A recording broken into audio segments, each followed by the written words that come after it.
Hello dear students, a very warm welcome to all of you. चलिए आज का हम क्लास स्टार्ट करते हैं। आज का जो टॉपिक है वो हमारा है मेंस्ट्रुएशन, ठीक है ना। मेंस्ट्रुएशन एक बहुत ज़्यादा इम्पॉर्टेंट टॉपिक है जब हम बात करते हैं कैलकुलेशंस की, जब हम बात करते हैं ज्योमेट्रिकल फिगर्स की, ठीक है ना। तो आपको ये समझना पड़ेगा कि ये इम्पोर्टेंट किस पॉइंट ऑफ व्यू से है, ठीक है ना। अब हम बात करते हैं कि मेंस्ट्रुएशन की जो बेसिक डेफिनेशन है वो बेसिक डेफिनेशन क्या बोलती है। मीन्स हम मेंस्ट्रुएशन के अंदर क्या क्या पढ़ाई करते हैं वो हमें देखना पड़ेगा यहाँ पे, ठीक है। आपको ये बात समझनी पड़ेगी कि मेंस्ट्रुएशन के अंदर हम क्या क्या पढ़ाई करते हैं। देखिए, मेंस्ट्रुएशन की अगर बेसिक डेफिनेशन जो हम क्लास 6th या 7th में पढ़ाते हैं वो क्या होता है कि एक ऐसी ब्रांच मैथ्स की जिसमें हम क्या करते हैं, कोई भी ज्योमेट्रिकल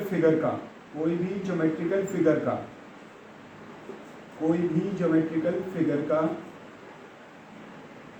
या शेप का हम क्या करते हैं, लेंथ फाइंड करते हैं,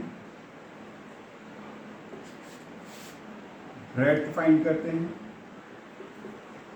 हाइट फाइंड करते हैं, एरिया फाइंड करते हैं, वॉल्यूम फाइंड करते हैं।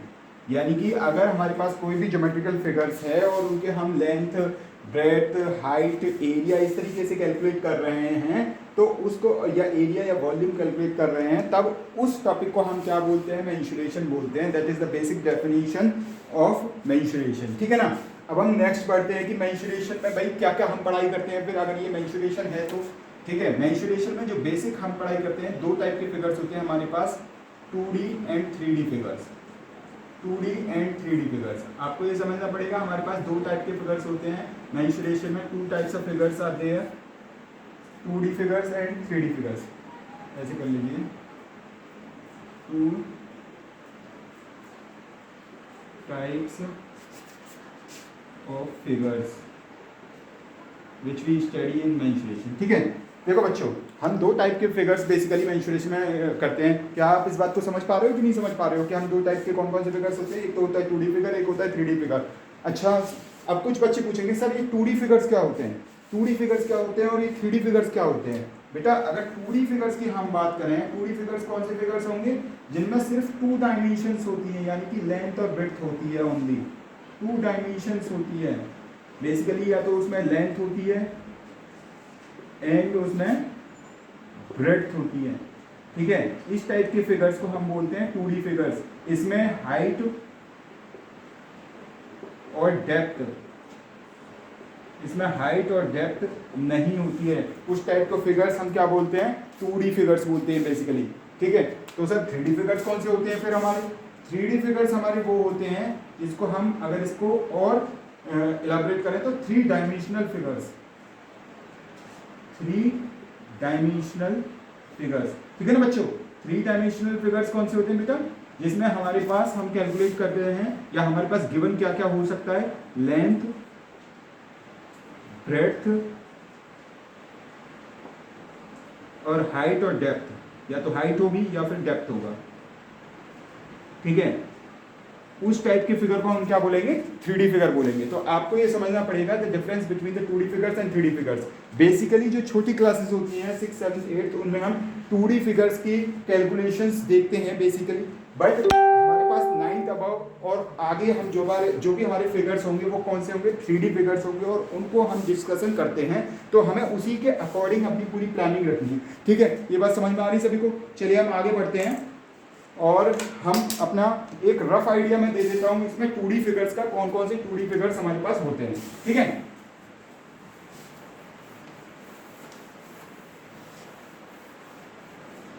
देखिएगा बच्चों, यहाँ पे हम आगे बढ़ते हैं।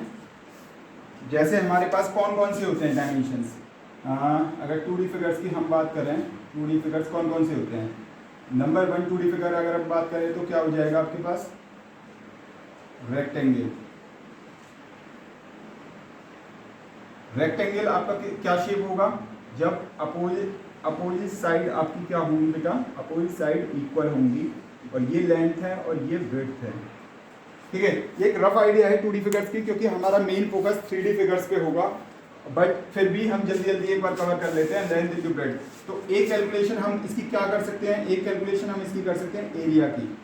तो एरिया क्या हो जाएगा इसका, यानी कि जो इसके अंदर जो रीजन कवर करेगा, कोई भी अगर हम सामान इसके अंदर रखते हैं तो वो सामान इसी पोजीशन पे आ सकता है। Means any object which we try to keep inside a rectangular figure will cover only this much portion। ठीक है, अगर इस this much portion में कवर करेगा तो वो कैसे आएगा, जितनी लंबाई है और जितनी चौड़ाई है उतना ही तो होगा बेटा वो। ठीक है, क्या इस बात को आप समझ पा रहे हो कि वो उतने से ज़्यादा होने वाला नहीं है, और जब नहीं होने वाला है तो हम क्या करेंगे, इसका एरिया सिर्फ यही रहेगा, उसकी गहराई या फिर डेप्थ हमारे पास नहीं है। आपको ये बात समझनी पड़ेगी। और अब हम क्या कैलकुलेट कर सकते हैं भाई, एक हम ये भी कैलकुलेट कर सकते हैं कि कोई बोलेगा कि इसकी जो आउटर बाउंड्री है उसकी क्या लंबाई होगी, means length of the outer boundary and that is called perimeter. Length of the outer boundary and that is called perimeter. Perimeter क्या होगी, देखिए एक बार एल आएगा, एक बार बी आएगा, फिर से एल आ जाएगा, फिर से बी आ जाएगा, तो हम क्या बोल देंगे 2 × L + B। ठीक है, क्योंकि ये यूनिट्स किसमें है, ये यूनिट्स हैं लेंथ में। ठीक है, लेंथ में, तो इसका क्या हो जाएगा, या तो मीटर हो जाएगा, या सेंटीमीटर हो जाएगा, या मिलीमीटर हो जाएगा। जो भी डायमेंशन होंगी वो सिंगुलर डायमेंशंस होंगी। बट इसमें क्या है, अगर ये मीटर है, ये मीटर है, तो मीटर स्क्वायर हो जाएगा, ये सेंटीमीटर स्क्वायर हो जाएगा, ये मिलीमीटर स्क्वायर हो जाएगा, क्योंकि इसमें क्या है, इसमें दो इकाइयाँ मल्टीप्लाई हो रही हैं। तो हमें ये बात समझनी पड़ेगी कि पेरीमीटर एक सिंगुलर यूनिट होती है और जो एरिया होता है वो डबल यूनिट होती है, यानी कि पावर 2 हो जाती है उसमें। ठीक है, चलिए नेक्स्ट अगर हम देखते हैं तो उसमें क्या आ जाएगा बेटा, इधर देखिएगा, दूसरा अगर हमारा एक फिगर होता है वो होता है स्क्वायर का, यानी कि अगर हमारी चारों साइड बराबर हो जाएं then that figure is known as the square. जब हमारी चारों साइड बराबर हो जाएंगी तो उस फिगर को हम क्या बोलेंगे बेटा, स्क्वायर बोलेंगे। देखिए कैसे स्क्वायर कैसे बोलेंगे उसे, अगर हमारे पास फिगर होगा ये, अगर इसकी चारों side L L L L हो जाए तो ये फिगर क्या हो जाएगा, स्क्वायर हो जाएगा। अब स्क्वायर के केस में एरिया क्या हो जाएगा, एरिया होता है लेंथ इंटू ब्रेड्थ, यानी कि L into L is equal to L square, बराबर क्या बोल सकते हैं हम, साइड का स्क्वायर। ठीक है, और पेरीमीटर इसका क्या हो जाएगा बेटा, पेरीमीटर हो जाएगा हमारे पास L plus L plus L plus L is equal to 4L, और क्या बोल सकते हैं 4 इंटू साइड। चलिए इसको नोट कर लीजिएगा आप एक बार, है ना, अपनी नोटबुक में ऐसे नोट करते जाइएगा, because these are very very important बेटा। आपको ये समझना पड़ेगा कि ये सारी चीज़ें बहुत ज़्यादा इंपॉर्टेंट हैं। अगर आपके पास 2D फिगर्स की डायमेंशंस और आपके 2D फिगर्स की प्रॉपर्टीज़ आपको अच्छे से क्लियर हैं तो आप 3D फिगर्स में कहीं भी रुकने वाले नहीं हैं। चलिए इसको एक बार नोट कर लीजिएगा, या वीडियो को पॉज करके नोट करिएगा।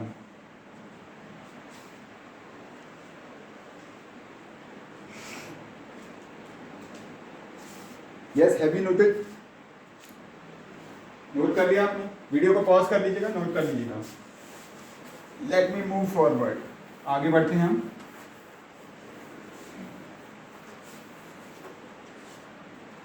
चलिए अब हम आगे बढ़ेंगे इसमें।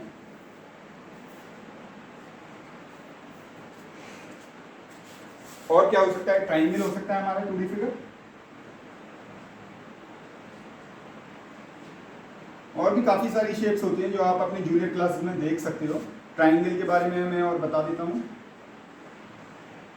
ट्राइंगल हो सकता है हमारे पास, ट्राइंगल का एरिया, कितने बच्चे जानते हैं कि ट्राइंगल का एरिया कैसे कैलकुलेट करने हैं। देखिए ट्राइंगल का एरिया कैलकुलेट करने के वैसे तो एक तो होता है हमारे पास हीरोन्स फार्मूला, और उससे भी अगर हमारा बेसिक फार्मूला जो होता है एरिया कैलकुलेट करने का वो होता है half into base into height. ठीक है, मेरे ख्याल से सभी बच्चों को ये तो आता ही होगा कि एरिया कैसे कैलकुलेट करते हैं। तो बेस क्या है, बेस कोई भी हो सकता है, पर जिस साइड पे हमारे परपेंडिकुलर ड्रॉप होगा उसी बेस को हम लेंगे। ठीक है, तो बेस इस केस में क्या हो जाएगा, अगर हम लेते हैं तो half into BC into AD, ये हमारे पास हो जाएगा एरिया ऑफ द ट्राइंगल। अगर हीरोन्स फार्मूला की बात करते हैं तो हीरोन्स फार्मूला क्या बोलता है, हीरोन्स फार्मूला हमारे पास क्या होता है एरिया के लिए, अगर साइड दी हुई हो हमें तो √S into S minus A into S minus B into S minus C। ये सभी आपके प्रीवियस क्लासेस में बेटा हम पढ़ चुके हैं। ठीक है, आपको समझना पड़ेगा कि हम प्रीवियस क्लास में पढ़ चुके हैं, बट हम इसको एक बार रिवाइज कर रहे हैं जल्दी से बस। ठीक है, और यहाँ पे क्या है, एस क्या होता है बताइए? पेरीमीटर और सेमी पेरीमीटर, सोचिए सोचिए, एस क्या होगा? एस होता है हमारे पास A plus B plus C divide by 2, और यहाँ पे ए क्या होगा? ए ये हो जाएगा, बी ये हो जाएगा और सी ये हो जाएगा, यानी कि जो साइड हैं, जो कॉर्नर्स हैं, ए के अपोजिट स्मॉल ए, बी के अपोजिट स्मॉल बी और सी के अपोजिट स्मॉल सी, तो ये हमारे पास बेसिकली साइड्स हो जाएंगी अगर हम हेरोन्स फार्मूला का यूज़ कर रहे हैं। ठीक है, आपको ये समझना पड़ेगा, अगर आपके पास area of the triangle half base into height use कर रहे हैं तो उस केस में आपके पास बेस और हाइट होना चाहिए, तभी आप उसको यूज़ कर सकते हैं, नहीं तो नहीं कर सकते। ठीक है ना बच्चों, क्या यहाँ तक ये क्लियर है? इसको जल्दी से नोट डाउन करिएगा।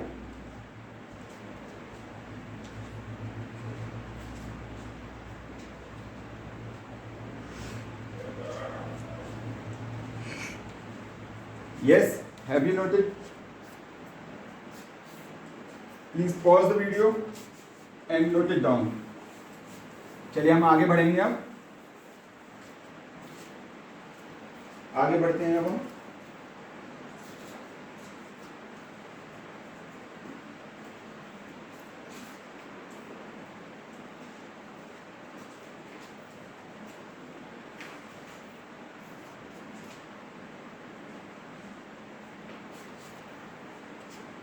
एक फिगर हमारा कौन सा होता है बेटा? एक फिगर होता है हमारे पास, एक और 2D फिगर है हमारे पास, होता है रोम्बस।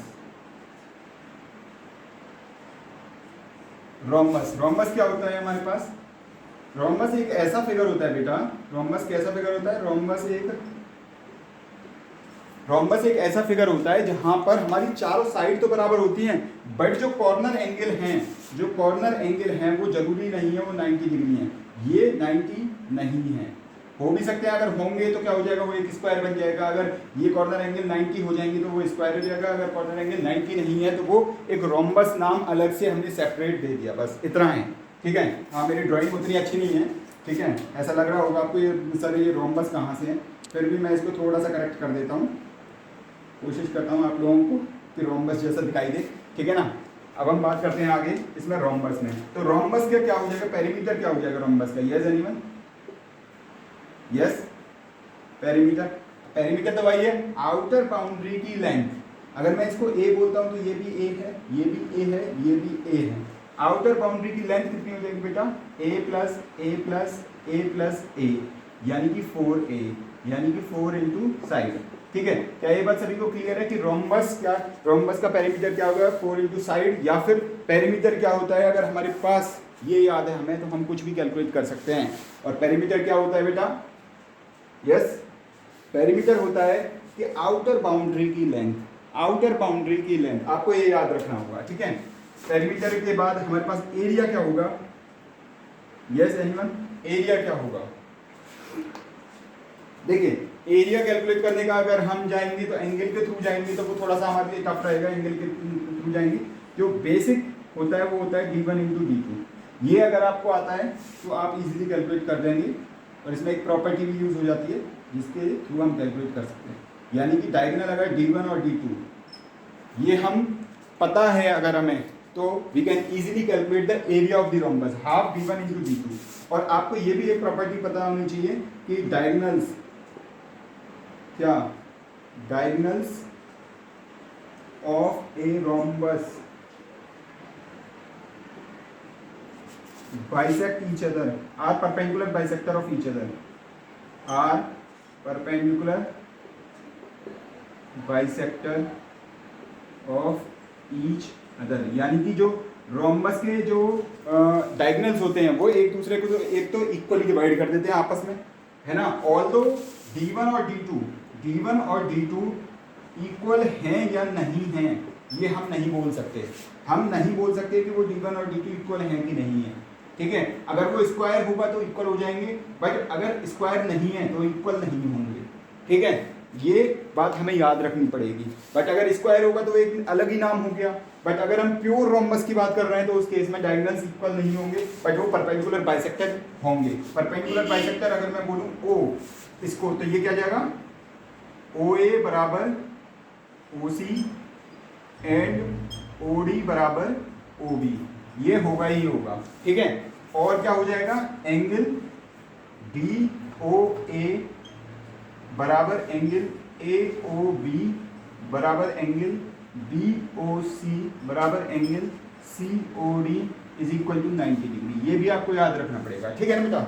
चलिए इसको नोट डाउन करिएगा फास्ट और फिर हम आगे मूव करते हैं। पॉज करिएगा वीडियो।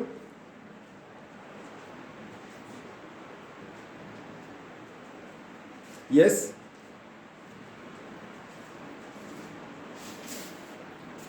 यस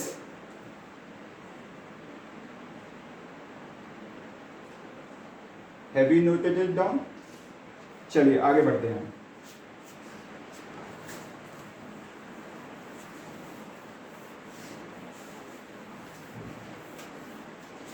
देखिए बच्चों, आपको मैं फिर से बोल रहा हूँ कि ये जितने भी पॉइंट्स हैं 2D पॉइंट्स हैं, ये मैं फास्टली मूव कर रहा हूँ। क्यों? क्योंकि ये इतने इंपॉर्टेंट नहीं है, पर 3D फिगर्स तक जब हम मूव करेंगे तो उनके बेस को क्लियर करने के लिए ये इंपॉर्टेंट बन जाते हैं, ठीक है ना। इसीलिए हमको क्या करना है, 2D फिगर्स के सारे फॉर्मूले, सारे कंसेप्ट हमारे माइंड में होने चाहिए 3D फिगर्स की तरफ मूव करने से पहले, ठीक है। आपको ये याद रखना पड़ेगा।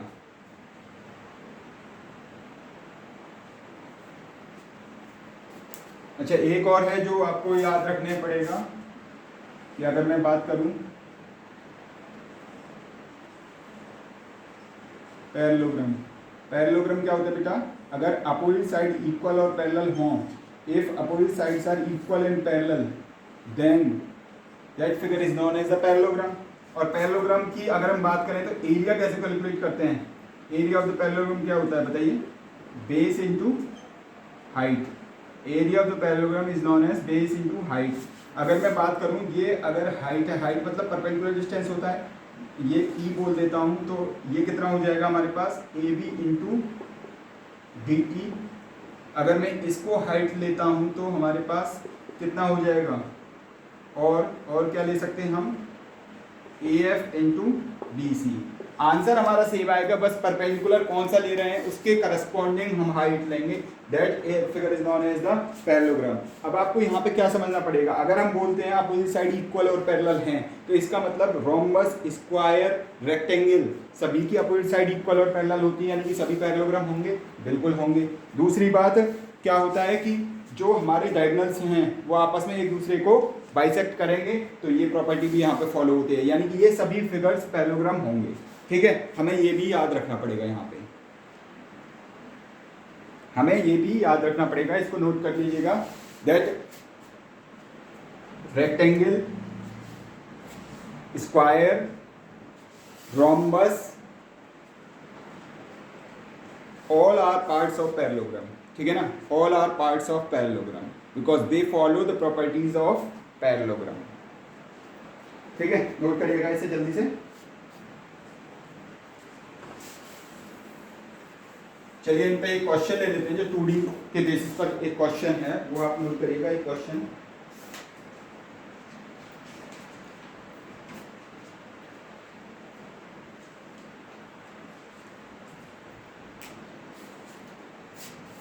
क्वेश्चन से पहले आप ये कन्वर्जन्स थोड़ा सा याद रखिएगा। ये कन्वर्जन्स बहुत इंपॉर्टेंट हैं अगर हमें 3D फिगर की तरफ मूव करना है। Convergence of units, convergence of units, ठीक है। अगर सिंगुलर डायमेंशंस की बात करें, अगर हम लेंथ की बात करें, singular dimension,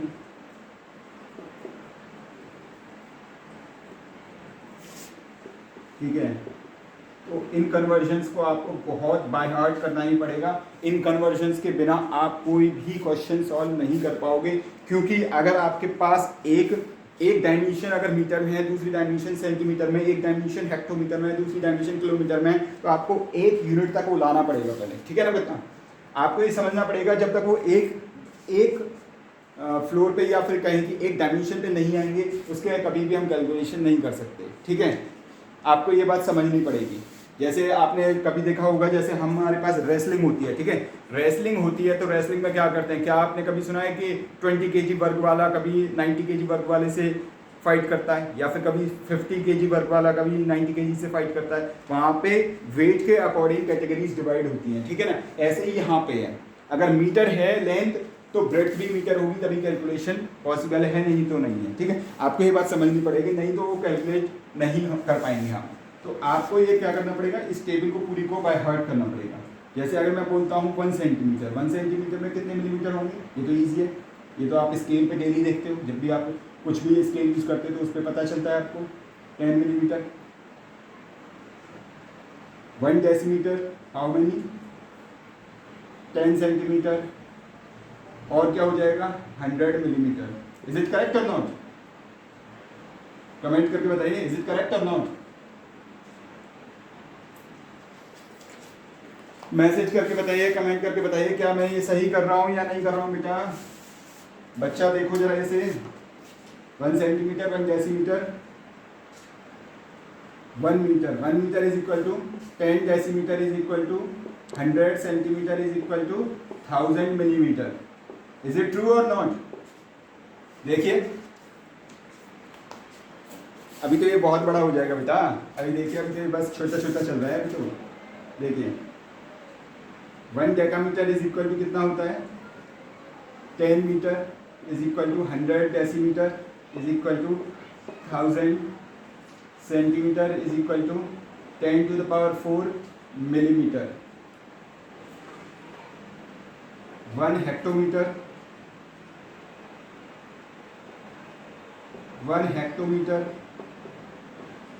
is equal to 10 decametre is equal to 100 metre is equal to 1000 decimetre is equal to 1000 decimetre is equal to 10 to power 4 centimetre is equal to 10 to the power 5 millimetre.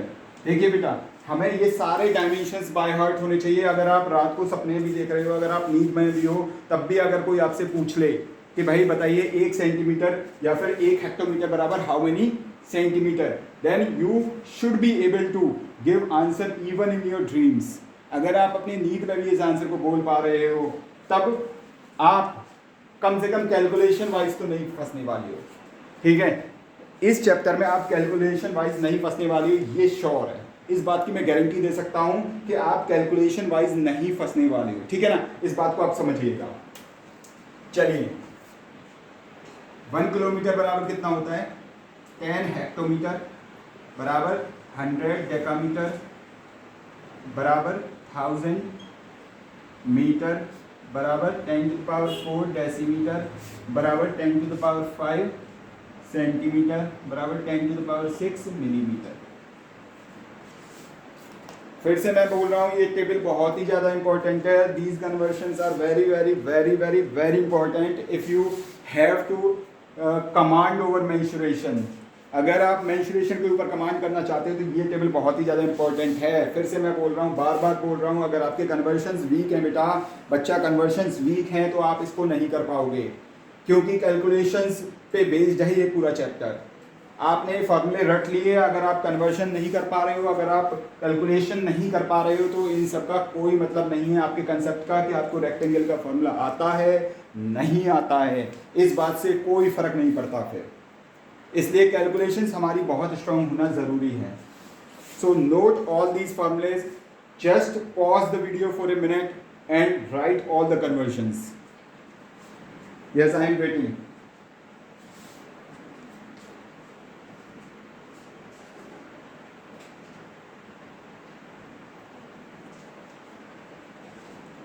Yes, अच्छा note कर लिया आपने?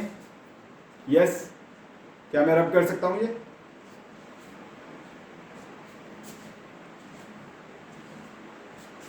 ये तो हो गए हमारे singular dimensions.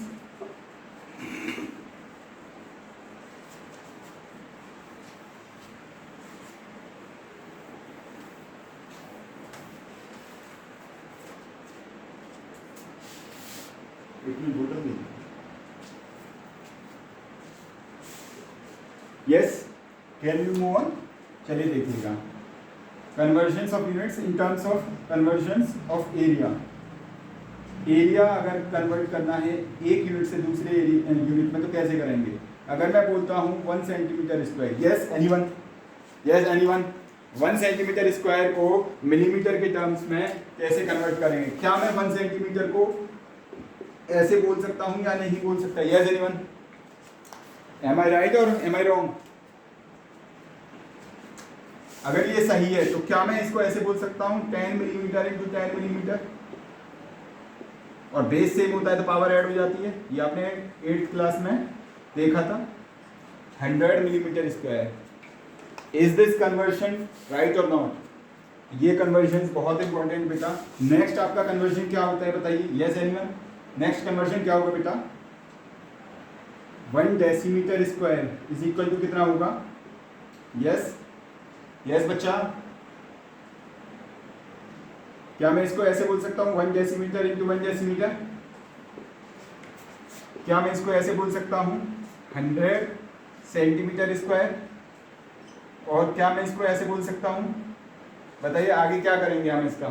100 centimetre square को मिलीमीटर में कैसे बदलेंगे? Yes, 10 to the power 4 millimetre square. ये कन्वर्जन्स आपको बाय हार्ट करने हैं, फिर से मैं बोल रहा हूँ। 1 metre square is equal to 100 decimetre square is equal to 10 to the power 4 centimetre square. और आगे आप कन्वर्ट कर लीजिएगा, ये ऐसे ही कन्वर्ट हो जाएगा। ठीक है, इसको आगे कन्वर्ट कर लीजिएगा और ये क्या हो जाएगा? 1 decametre is equal to 100 metre square is equal to 10 to the power 4 decimetre square. और ऐसे ही आगे आप कन्वर्ट कर लीजिएगा इसको। ठीक है, 1 hectometre is equal to, sorry metre square आएगा यहाँ पे, एक थोड़ी सी मिस्टेक होगी, मीटर स्क्वायर आएगा क्योंकि अब ये सिंगुलर यूनिट नहीं है, ये मल्टीपल यूनिट हैं। मल्टीपल यूनिट मीन्स स्क्वायर वाले यूनिट हैं। ठीक है, तो 1 हेक्टोमीटर स्क्वायर कितना होगा? यस यस, कैसे आज लंच नहीं किया क्या आप लोगों ने? हैं, कोई भी आंसर नहीं कर पा रहा है। यस बताइए, 1 हेक्टोमीटर स्क्वायर कितना होता है? 1 हेक्टोमीटर स्क्वायर बताइए, क्या मैं सही हूँ? 100 डेकामीटर स्क्वायर बराबर 10 to the power 4 metre square. और ऐसे ही आगे कन्वर्जन हो जाएगा। 1 किलोमीटर स्क्वायर कितना होगा बताइए? 100 हेक्टोमीटर स्क्वायर बराबर 10 to the power 4 decametre square. और ऐसे ही आगे कन्वर्ट हो जाएगा। ठीक है, ये आपको याद रखना है। अच्छा, इसमें एक चीज़ और आप याद रखिएगा कि 1 डेकामीटर इज इक्वल टू कितना होता है? ये 1 एकड़ के बराबर होता है, इसे एकड़ भी बोलते हैं।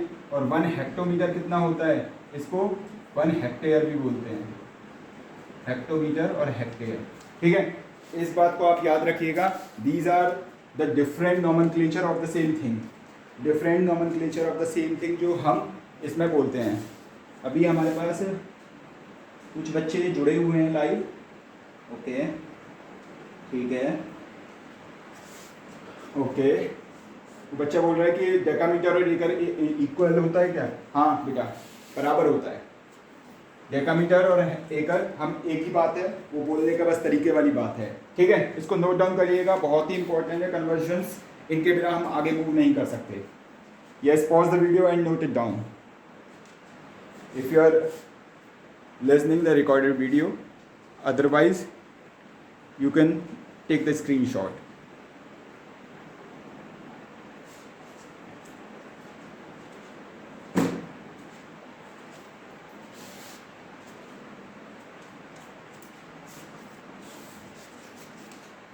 चलिए अब एक क्वेश्चन करते हैं इस पे बेस्ड, जो आपको थोड़ा सा रिफ्रेश कर देगा और फिर हम अपने 3 डायमेंशंस पे मूव करते हैं।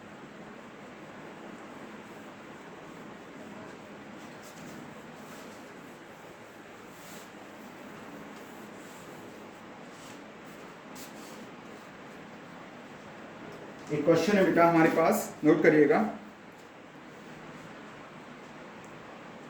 नोट करिएगा। क्वेश्चन है, a field is in the form of a parallelogram. A field is in the form of a parallelogram. A field is in the form of A parallelogram has base 15 decameter has base 15 decameter. The field is in the form of a parallelogram, has base 15 decameter. ठीक है ना, ये है, इसको आगे continue करिएगा. And altitude 8 decameter. And altitude 8 decameter. And altitude 8 decameter. Find the cost of watering the field at the rate of 50 paise per square meter. Find the cost of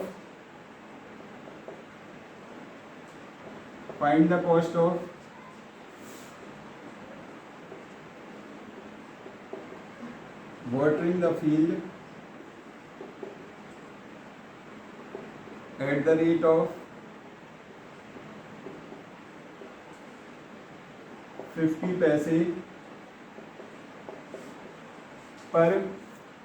of 50 paise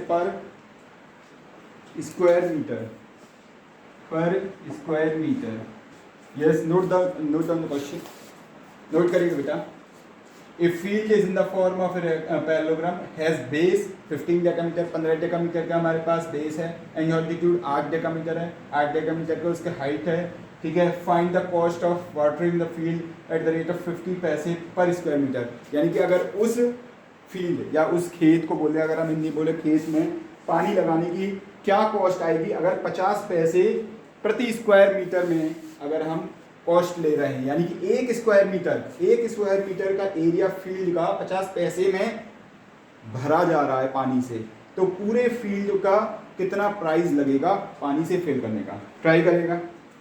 चलिए try करिए एक बार.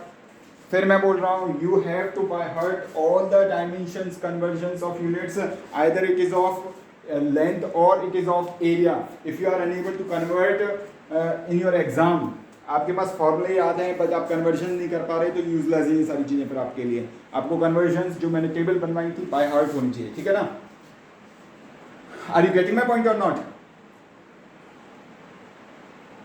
अब कुछ बच्चे सोच रहे होंगे sir convergence तो हमें आती हैं बचपन से ही, फिर भी तो आप लोग गलत करते हो, है ना.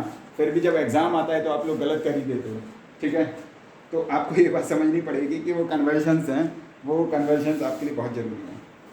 चलिए देखिए कैसे करेंगे इसको, देखिए एक बार.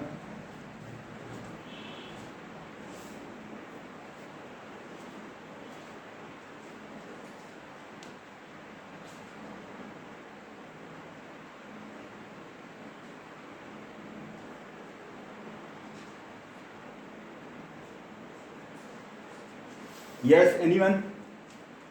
यस, किसी को कमेंट करिए.